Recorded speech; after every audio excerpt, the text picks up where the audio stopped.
Welcome back to the Future of Real Estate. With us today is special guest, Lee County Property Appraiser Ken Wilkinson. Okay, Ken, I wanted to talk about, I think we did a pretty good job of going through the trim notice, and it's a confusing document. They are. I have to retrain myself every year. Every year, but you know what? Next year, the issues are going to be the same. People are going to ask, what is column 1, column 2, and column 3? So we can at least revert back to this video, unless we have you back again. And we always put a supplemental in with the mailing that further explains the different I never read that thing, though. It's good to talk to someone. Maybe you should. I know, but, I'd be a lot farther in life if I'd have read every manual, I'll tell you that. I'm one of those, just go for it and figure out the manual later. I'm a lot the same way. So anyway, well, let's talk about values overall and the market overall and whatnot. And I know it's too soon. You completed for this year's taxes was based on, here's the other confusing thing. It's always kind of in arrears. This was definitely in arrears, yes. Based on values from January. So the 09, what went out on the trim notice was that market activity that took place in the 12 months of the year of 09. So what I'm saying is sales that are occurring today, we can't use it until next year's tax roll, which means it'll be even another year before you even get noticed about that. So, but this year's taxes that really come out in November, okay, when it's all... The tax bill will be sent by the collector November. Okay, that was based on values January 1st of 2010.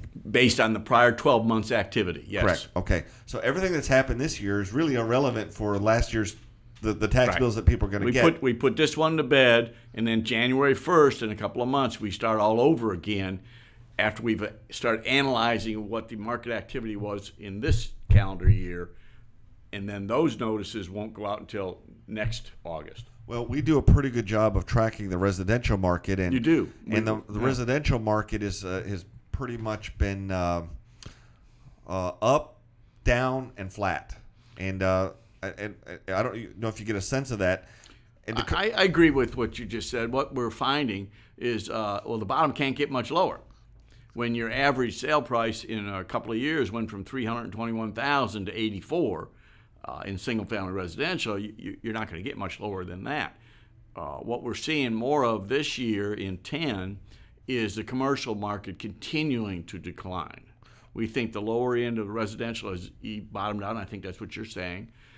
We do anticipate seeing more foreclosures in mid to higher range single family because those individuals were able to stave off foreclosure longer. They had probably other assets and stuff, but it's moving into that market now. Yeah, and I would agree with you. And we've always called commercial a lagging indicator, basically, because they lag and follow the house commercial tops. Always, we follow the rooftops. And then also we've seen the bottom of the market firm up, and then the mid to upper is if there's any decline at all, that's where it still is. Yeah, and that's I think that'll be borne out this year. Obviously, we can't look at all the sales yet because the year's not finished. And that's why when people say, have we hit bottom? Well, that's a tough question because in what segment of the market? Right. The market doesn't move in tandem. No. And we call it the bunching effect. Right. It's just kind of a term we came up with. That's, in the stock market, it's more of an efficient market and things tend to move congruently. But in the real estate market, you can have sectors that will make a move, and then this one will make a move. And then what will happen is, back in 05, we saw the 400 make a move down, but the others didn't move. They were still firm, and they were too close together, and there wasn't enough value difference. So something had to give. Either this had to go back up, or this had to go down. They were bunched together, so we called it the bunching effect. And then so anytime we see a move, and the other hasn't moved yet, something's got to give, and we know the next correction is going to either be here, or this is overcorrected, it's got to go there. And so I think we're starting to see an unbunching of the mid-tier. There's still some movement to go. And it sounds like you're... No, I agree with you. Yeah. So anything else on the horizon? Anything new these days out of the property appraiser's office? Anything you're noticing? Yeah, well, what keeps my interest, I guess, after this long is every year there seemed to be a different challenge. We had the challenge of Chinese drywall last year. And of course, now it seems like so much in negative.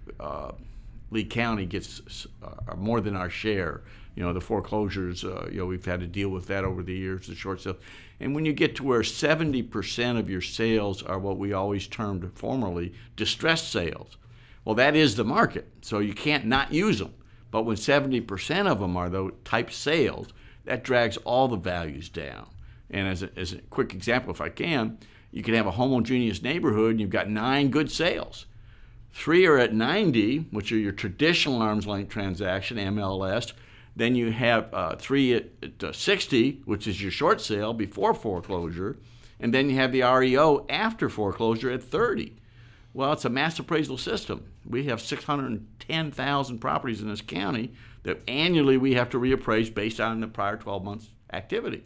So if you take those 9 sales using mass appraisal techniques, you're going to end up with around 60. Well, the guy who purchased at 90, he's going to be satisfied because his value is going to come in at 60. The guy who purchased at 60, he'll buy in because he's thinking, well, I paid that for it, it's fair. The guy who got the best deal, the 30, we're going to end up around 60. So, of course, he thinks he's being prejudiced against. The prejudice is that it's a mass appraisal system. You can't do over 600,000 fee appraisals in a year. Right. You just physically can't do it. So we have to live with that, and then we deal with them on an individual basis when they approach the office. The news press called me to do a story, and they wanted if I had any customers that were upset that their values went down, presumably because they were going to try to sell their home and whatnot. Well, and for the first time in 2 years, well, in 30 years, but for the last 2 years, I started getting, not many, but calls from individuals who have either sold their homestead and moved within the county and bought again, and they would rather have the one they sold at a higher value because they have more portability. Or they're wanting to sell, so they want a higher value. But in our business, we never had those calls because the values were always going up. I remember 20 years ago, I would occasionally get people that wanted a higher value when it came time to sell. They said, "Oh, the tax, they don't have that I have a 4th bedroom," and they were mad. Well, how come you never reported that before you were going to sell? Yeah. Only when you want to sell. But we're back to those times again when people want extra value. We didn't have to worry about that in the go-go 2000s, you know. Yeah. And everybody's affected differently, and we try to but see, think of that when you're approached is what their motivation is, and just deal with it. I don't think a lot of buyers always look at the tax appraiser office. I mean, a lot of them do, and they'll say, hey, they're saying it's only worth this, but that can also be a buying sign because a buyer could like 2 properties equally well, and they're both, let's say they're both $150,000, but one is taxed much lower than the other one. They can say, well, this one's going to cost us $200 less a month in our payment because the taxes are less. One, it might be inside the city of Fort Myers, might be outside the city of Fort Myers, Okay. might have a different value, whatever. But actually the lower value can actually help sell a property if it's going to lower the payment or lower the overall cost. And if they intend to homestead a property that they bought a very good sale price, meaning low, then they will be locked in for the future on increases because we will go back to double-digit inflation. History proves that. I'm kind of surprised that the recession, if you want to call it that, I guess, has been as prolonged as it is. And as far as real estate values, we're going to continue in this mode for a while. But we all know that it does come back. And when it does, at least then Sabre Homes will kick back in to protect the homeowner. I think so. And the other thing is this. Real estate is a tangible asset. And when you get in inflationary times, the tangible assets are always good investments as a hedge against inflation. That's why people have been flocking to gold. The difference is you can't live in gold. You can't rent out gold. All you can do is hold it and hope nobody steals it. Whereas in real estate, you can actually do something with it. But as you know, our U.S. government has been spending money like drunken sailors. Wow. And we're going to have to pay that bill someday. And when we do, that could bring inflation about, and real estate could be a good investment for the long term, and that Sabre Homes may come back into play. Oh, definitely. Yeah, I try to avoid commenting on the larger issues that I can't control. I have to worry about my office, what we have to do, but I am worried about the overall economy and looking forward to November and see what happens. Well, I have the luxury of just being a real estate agent down here in Southwest Florida, and I can comment on anything I want. But I'm not shy. I know you're not shy, but but I am worried about it because the U.S. economy and the U.S. debt does affect values in Southwest Florida, and you and I are maybe both dealing with this in some form or fashion in the future. It's who knows? Out there, yeah. Yeah, who knows what form that'll take. But I think we've had a great show. You've explained the trim notices. We've talked about values. We talked about what the Lee County budget did. We talked about commercial versus residential, and this will be a great show for the future too. As people can revert back to those columns. The new issue we had to deal with this year was the oil spill. It didn't pan out. The scare tactics didn't come true, which I'm glad. I'm glad. I'm personally glad of that. We're all glad of that. We don't want people to get further hurt in this kind of an economy. But we did have to put in some brain power to try to figure out, well, if we did have it here, how do we recognize the value? Well, you've had to do Chinese drywall in the past. Yeah. Oil spill would have been similar to the Chinese drywall. Well, it would have been a little tougher to particularly if you didn't have the oil here. Then it's a perception of it could have come. So it's been interesting questions we've had. And we actually did lose one sale out on Pine Island because the buyer was afraid to pull the trigger because of the way it might come. And I had a couple calls like that, and I wasn't sure if that was just a buyer trying to get out and using, because, how do you quantify that? Exactly. But anyway, our buyer hadn't gone to contract but loved the property, so they weren't trying to get out of anything. But yeah, had the oil come, the marina fronts, the waterfronts could have been affected, but then there's also the perception. And I'm just glad we don't have to deal with that. And I'm glad that our office, we were given the authority to deal with it, and we would have worked out some way of handling it. But I'm glad we didn't have to do it. Absolutely.